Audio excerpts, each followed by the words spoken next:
Chapter 7 of Fathers and Sons by Ivan Turgenev is not going to advance the plot one bit. However, we're going to get deeper into one character and learn a little bit about two other characters.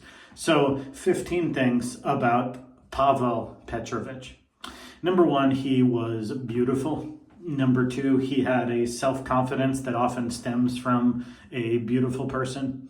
Number 3, he was ironical. Number 4, he was funny. And because of numbers 1 through 4, beautiful, confident, ironical, and funny, he is a well-liked person. He's a popular person.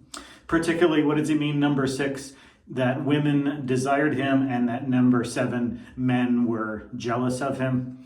Number 8, he wasn't like his bookish brother. Instead of reading books, he was athletic. When gymnasiums were coming into vogue, he was right there. He was the best student in PE class type of guy, so he was athletic, unlike his brother, leading him to being a captain in the army. All of these things coalescing to make a great army captain.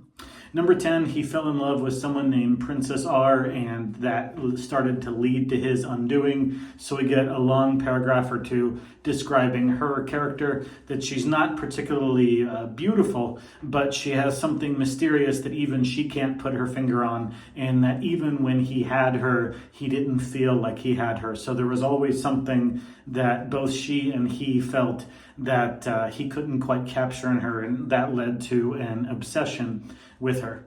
Then at one point he gave her a ring with the Sphinx on it, and then number 12, they broke up, and seems like he would fall out of love with her, or fall out of infatuation, out of guilt and being ashamed of himself, and then pursue her again. And he wasted years of his life abroad trying to win her, keep her, or being ashamed of trying to win or keep her. And so finally that feeling he had toward her was finally severed. But then that sort of not only ruined him for that relationship, it seems like it ruined him for all real relationships. And so he spent about a decade in a total funk, almost like those Night at the Roxbury guys who he would go out clubbing, but he was just like the Fonz. He was a little bit too old, past his prime, but felt like he had to go out to the clubs, and spent 10 years sort of in a loveless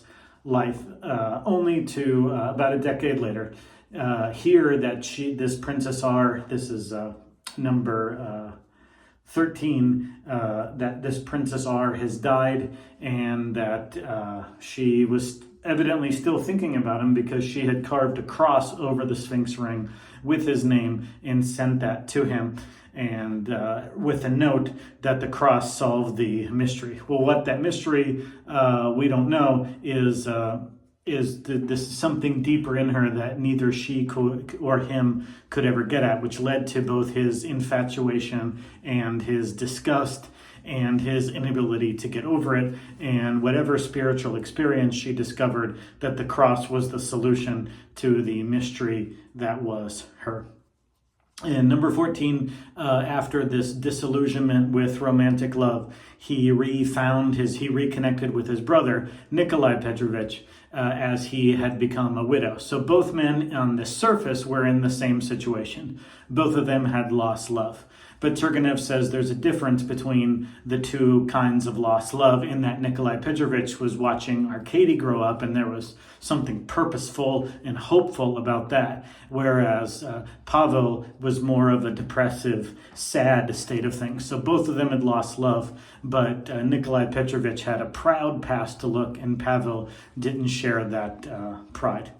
And so we sort of meet Pavel now at his present state, and the number 15 thing said about him is that he's distinguished as a country gentleman. He's not in the European cities anymore. Now he's settled into country life, and he lives a British, English life, English styles, and so he is a countryman now, but he is the classiest of countrymen, and so that's what he's known this sort of classy, attractive, beautiful outside, but a really sad, depressive inside. And that's where he's at. And so Arkady finishes up the story of chapter 7 by saying, so you see, Bazarov, this is not someone you should be criticizing. This is someone you should feel sorry for.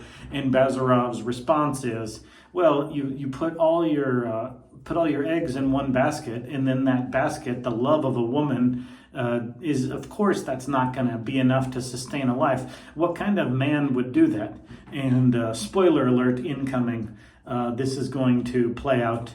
Bazarov's words might come back to haunt him in later chapters of this book. So Bazarov has no compassion for Pavel because he has staked it all on one hand of poker, and that is the love of this Princess R. And of course, that's a foolish thing to do. Well, that's easy to say when it's somebody else, but when it's you, that's a whole nother matter. So that's chapter 7, an in-depth look at Pavel, but it also tells us a little bit about how Arkady and Bazarov see the world. Arkady sees people as needing compassion and being patient with people, and Bazarov sees opportunities to criticize people for doing the wrong thing and not acting like, quote, men.